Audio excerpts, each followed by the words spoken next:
Hi friends, ఈ రోజు మనం చేయబోతున్నది సిర్రాకు పులుగూర. సో దీనికి కావాల్సిన ఐటమ్స్ నేను మీకు చూపిస్తున్నాను. సో ఒక్క కట్టు, పెద్ద కట్టు సిర్రాకు తీసుకున్నాము.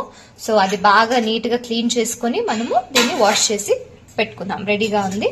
సో దీనికి కావాల్సిన పదార్థాలు ఒక 5 to 10, మేము కారం ఎక్కువ తీసుకుంటాం కాబట్టి ఒక 10 పచ్చిమిర్చి తీసుకున్నాము, వెల్లుల్లి రెమ్మలు, తర్వాత 1 స్పూన్ ధనియాలు, జీలకర్ర, తర్వాత ఒక్క ఎర్రగడ్డ, 3 టమాటోస్ తీసుకున్నాం. దీని టమాటోస్ లో మీకు 2 పెద్ద టమాటోస్ అయితే 2 తీసుకోండి. మేమైతే ఇక్కడ 3 తీసుకున్నాము, చిన్న టమాటో కాబట్టి. తర్వాత ఒక్క నిమ్మకాయ సైజ్ కాకుండా హాఫ్ నిమ్మకాయ సైజ్ అంతా మేము చింతపండు తీసుకున్నాము. తర్వాత 3 to 4 table spoon of oil. So ఇప్పుడు ఎలా ప్రిపేర్ చేయాలో నేను మీకు చూపిస్తాను. 2 స్పూన్ ఆయిల్, ఓకే, 1 స్పూన్ ధనియాలు, కొద్దిగా 1/2 స్పూన్ జీలకర్ర, 1/2 స్పూన్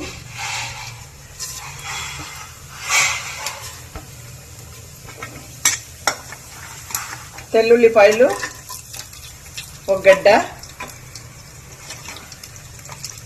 పచ్చిమిర్చి మీకు కారం సరిపడా, 1 ఎర్రగడ్డ చిన్నది.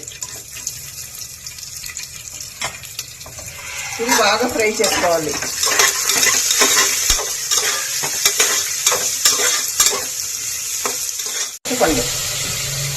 చింతపండు కొద్దిగా. తర్వాత సిరుదాకు వేసుకోవాలి. సిరుదాకు కాదు, సిర్రాకు. ఇది బాగా ఇట్లా ఫ్రై చేసుకోవాలి. వేసుకున్న తర్వాత ఇట్లా ఫ్రై చేసుకోవాలి బాగా. ఒక కట్టు, పెద్ద కట్టు కొద్దిగా వేసుకొని మీరు కలుపుకోవాలండి నీట్ గా. దాన్ని బాగా మిక్స్ చేసుకున్నారంటే టేస్ట్ అంతే బాగుంటుంది. ఒకేసారి వేసుకున్నారంటే అది మిక్స్ అవ్వద్దు, కొద్దిగా వేసుకోవాలి.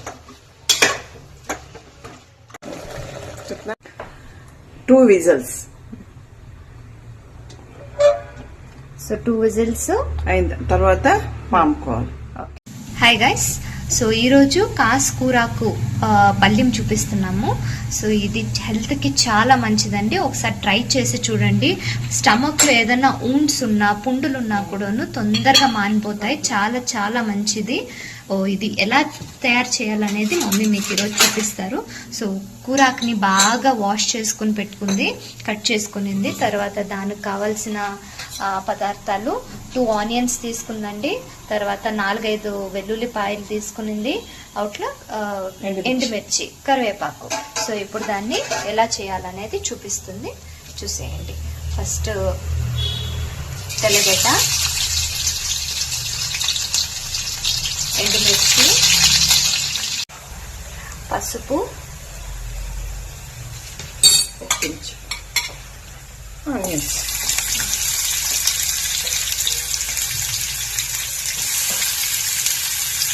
ఇది బాగా గోల్డెన్ ఫ్రై చేసుకోవాలి. ఎప్పుడు కూర వేసిన తర్వాత సాల్ట్ వేసుకోండి. ఇప్పుడే వేసుకోవాలి. అంటే కూర వేస్తే చేదు వస్తుంది.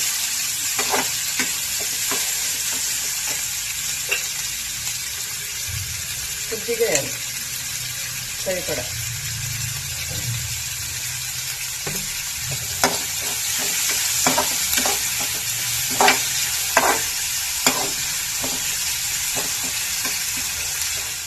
ఇప్పుడు కూరాకు వేసుకున్నారండి.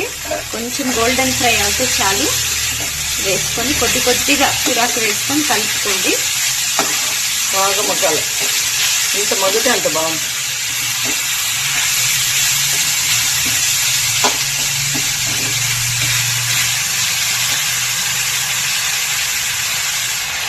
ఇలా కొద్దిగా వేసుకొని కలుపుకుంటూ ఉండాలండి. అప్పుడు బాగా మగ్గిన తర్వాత టేస్ట్ కూడా అంతే బాగుంటుంది. అన్ని రెడీ అయిన తర్వాత ఇలా ఉంటుందండి. ఇది పల్లిము, తర్వాత పులుకూర. సో ట్రై చేసి ఎలా ఉందో నాకు కామెంట్లో చెప్పండి.